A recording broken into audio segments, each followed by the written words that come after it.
Uma das vantagens de fazer uma adaptação de algo já concluído é que você tem mais liberdades diretoriais. E uma liberdade diretorial de que este arco se aproveita bastante é a de reordenar cenas e relocar informações importantes pra lá e pra cá. Via de regra, eu só vou mencionar esse tipo de coisa se for algo que muda de forma significante algum evento. Caso contrário, olha, a informação está nas duas versões em lugares diferentes, fim. Anteriormente, em Yu-Gi-Oh! A turma da amizade estava se preparando para contemplar a tabuleta de Pedra Mágica das Trevas. O anime se aproveita da realocação disso pro Egito para adiantar um evento que acontece só ao final do arco no mangá, o reencontro com os três Stars. O que é bem apropriado, já que passamos tipo 60 episódios sem lembrar que eles existem. O único evento significante, bem, quase significante, no museu, em que a Teia compra um colar cartucho pro faraó, foi revisado para acontecer metade no aeroporto do Egito, metade em frente à Pedra Sagrada. Mas chega de falar de pequenas coisas. Vamos falar sobre coisas grandes, como Bobassa. Piada acidental.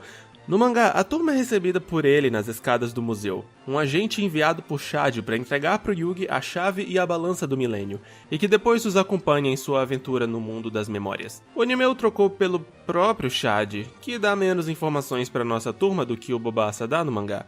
Uma delas é a de que ele é um fantasma, que no mangá... Olha, a gente analisa isso com calma mais tarde. O Bobassa aparece um pouco depois no anime. A turma esbarra com ele fora do palácio do faraó e ele os acompanha, mas ele é um personagem bem diferente nas duas versões. O Bobassa no mangá é um personagem sério, e 90% das falas dele são explicações dadas com um olhar intenso. No anime, ele é um palhaço comilão, porque é claro que ele é.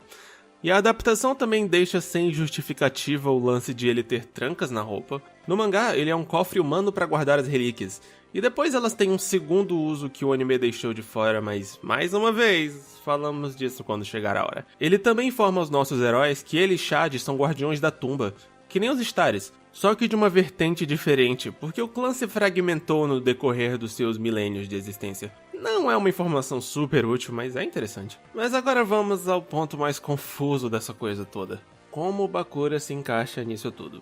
E isso vai se estender um pouco além daqui, porque é meio geral. No mangá, o Bakura acompanha a turma da amizade até o museu, e fica com ela até depois do Yami Yugi ser mandado para o mundo das memórias.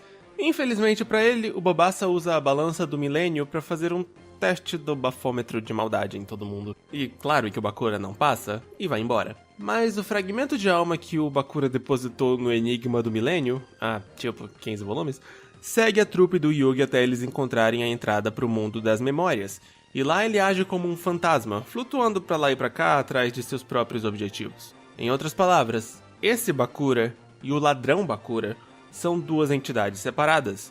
O ladrão Bakura no mangá não sabe nada sobre o mundo do presente, ou sobre card games, ou sobre aquele momento com Tristan. Quanto ao Yami Bakura do presente, que ficou no Anel do Milênio, bem, nunca mais é citado e provavelmente morre junto com o Zork, mas não vamos nos adiantar. Enfim, no anime, o Bakura, de alguma forma nunca realmente explicada, segue Yugi e sua turma até o Egito. Sério, ele se escondeu na mala que nem o Weevil e o Rex, eu não entendo. E quando o Yami Yugi é puxado pela tabuleta mágica, o Yami Bakura também é. E se funde com o fragmento de alma que estava no Enigma para diminuirmos o número de Bakuras. E ao chegar no mundo das memórias, ele entra no corpo do Bakura de 3.000 anos atrás, o ladrão Bakura. E a personalidade dele se transforma em uma mistura dos dois. A minha interpretação. Provavelmente parecia mais justo. O Yami Yugi, isto é, o faraó sem nome, tem a alma do presente em seu corpo do passado. Então acho que eles pensaram que o Bakura também devia.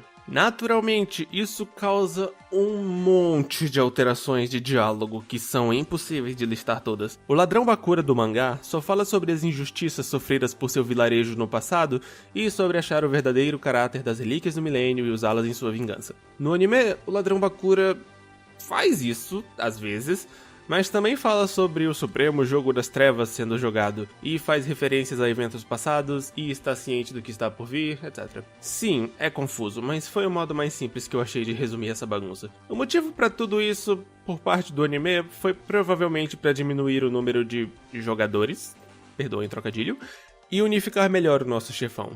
E também para preparar melhor o palco pro RPG das Trevas, o que o mangá 100% não faz. Claramente foi algo que o Takahashi inventou na hora. Tipo, o Yamibakura expressa surpresa quando ouve falar sobre o mundo das memórias, e o explora como se nunca o tivesse visto antes. Mas aí de repente, bom, era tudo um RPG planejado. E, bom, a gente fala mais disso no futuro. A questão é que várias falas do ladrão Bakura foram revisadas para se encaixar nessa nova configuração. Em outras palavras, qualquer menção dele a eventos do presente e ao seu supremo jogo das trevas são só do anime. Mas agora o nosso encosto favorito é Faraó, e o anime alterou um pouco o seu primeiro dia no trabalho. Especificamente, ele o transformou em seu primeiro dia no trabalho. Na adaptação, ele aterrissa no mundo das memórias, bem no meio da celebração de sua coroação como novo faraó. Mas no mangá não há nenhuma indicação de que esse é o primeiro dia dele no trono.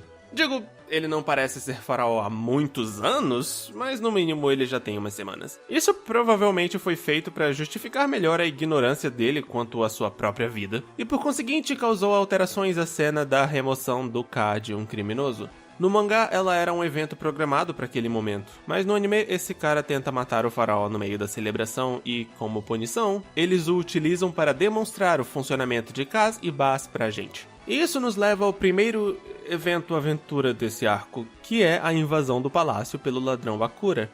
E, caramba, isso vai levar um tempo. Bem, antes de começarmos a falar sobre ele, preciso falar um pouco sobre os 6 sacerdotes usuários das Relíquias do Milênio, conhecidos como Guardiões Sagrados na versão da 4Kids. Bem, esse é o lance. Seto e Aknajin têm peso e presença no enredo no decorrer dos capítulos do arco, e o Mahad tem o seu arco pessoal, que é importante apesar de curto. Mas os outros 3... O Shadar retira Kas de pessoas, o que deixa de ser importante bem rápido. A Isis tem visões do futuro, que não servem pra nada. E o Kalin faz fusões de K umas 2 vezes. E tem também o Shimon, que só existe pra ser o vovô versão ancestral egípcia. A questão é, em geral, metade dos sacerdotes não faz nada de significante pra história. O anime tenta balancear as coisas, dando algumas cenas extras pra eles e lhes dando falas que originalmente eram de outros personagens, mas eles ainda são inúteis. Isso se estende por todo o arco, então não vou ficar mencionando todas as ocasiões em que isso acontece, só as mais especiais. Mas vamos ao confronto entre o ladrão e os sacerdotes, que foi bem alterado. Para começo de conversa, toda a invasão do Bakura ganhou mais escala na adaptação. No anime, ele e seus lacaios, que, preciso acrescentar, são exclusivos dele, causam caos e destruição na cidade antes de invadirem o palácio, enquanto que no mangá é só o palácio. E o anime acrescentou cavalos, o que faz sentido. Nas duas versões, ele aparece carregando o corpo do finado faraó Aknamkanon, o pai do nosso faraó. Mas no mangá é a múmia dele, que o anime trocou pelo sarcófago inteiro. Eu achei essa uma forma bem criativa de amenizar a ação do Bakura sem removê-la da cena. Aqui é outra alteração bem curiosa que vai se estender pelo resto do arco. A inserção dos Diadyanks, basicamente versões ancestrais dos discos de duelo. Ao invés de projetarem cards, eles invocam os Kas de criminosos que os sacerdotes capturam e guardam em um lugar chamado o Santuário de Ueju. No mangá, os personagens fazem isso com suas relíquias do milênio, fora o Bakura, de início, e a Mana, que o fazem com nada. A única razão plausível para essa alteração me parece ter sido, sei lá, criar uma forma simples de mostrar a quantidade de Ba que cada sacerdote tem, que no mangá é representada com barras de HP. Se bem que as duas versões prestam cada vez menos atenção à quantidade de Ba à medida que avançam. Então, acho que a verdadeira razão foi porque os animadores não aguentaram ficar sem desenhar esse pessoal de braço erguido. Eu sei que não foi pra vender brinquedo, porque nunca saiu uma versão oficial do Diadyank no mercado. Não é realmente uma alteração importante, mas no mangá há esse momento em que os sacerdotes ficam confusos por Bakura poder invocar um K, porque supostamente só pessoas com corações puros poderiam invocá-los. A resposta do Bakura basicamente se resume a: meu coração é puro? Meu coração é pura maldade. A batalha, de fato, teve várias pequenas e grandes alterações que não vou ficar listando. Em geral, o mangá explica o Diabound vencendo todos os sacerdotes com um combo de momentos: haha, vocês não contavam com minha astúcia, porque o Diabound tem outra habilidade secreta. E o anime modificou todos eles para serem resultado ou de outras ações do Bakura, ou do poder de absorção de habilidades do Diabound, que o mangá só explora mais tarde. E estamos terminando. O anime encurta bastante esse momento bem tocante em que o faraó segura o cadáver do pai e questiona o seu caráter, já que ele não lembra dele, antes de invocar o obelisco. E no anime o Diabound consegue deter o ataque do obelisco com o poder roubado do dragão branco de olhos azuis do Kaiba, enquanto que no mangá ele não consegue deter esse ataque e leva um socão divino. E o que acontece depois do socão divino? Isso vocês saberão no próximo vídeo! Continua no próximo episódio! E assim foram-se mais 2 episódios. Se continuarmos nesse ritmo, esse arco renderá tipo 10 vídeos.